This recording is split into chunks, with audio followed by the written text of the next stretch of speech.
বরগুনার সদর উপজেলার ঢলুয়া ইউনিয়নের রায়ভোগ বাজারে ঈদ ও পুনর্মিলনী মত বিনিময় সভা অনুষ্ঠিত হয়েছে।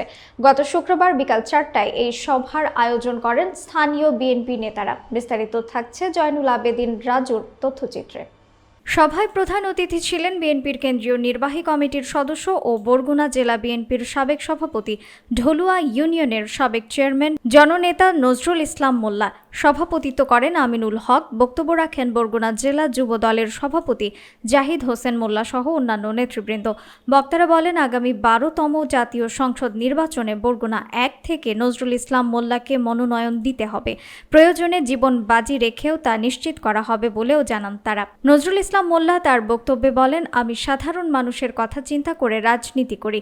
আজকের এই ঈদ পুনর্মিলনী সভা জনসভায় পরিণত হয়েছে। তিনি আরও বলেন, বিএনপি ক্ষমতায় এলে তারেক রহমানের নেতৃত্বে দেশ উন্নয়নের পথে এগিয়ে যাবে। দুর্নীতি ও বিশৃঙ্খলা দূর হবে এবং আইনের শাসন প্রতিষ্ঠা পাবে।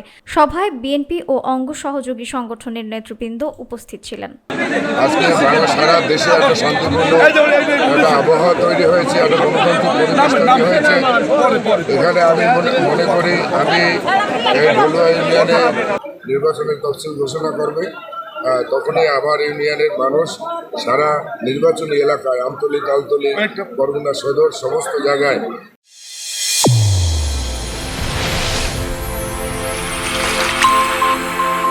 চ্যানেল A1 হৃদয়ের স্পন্দন।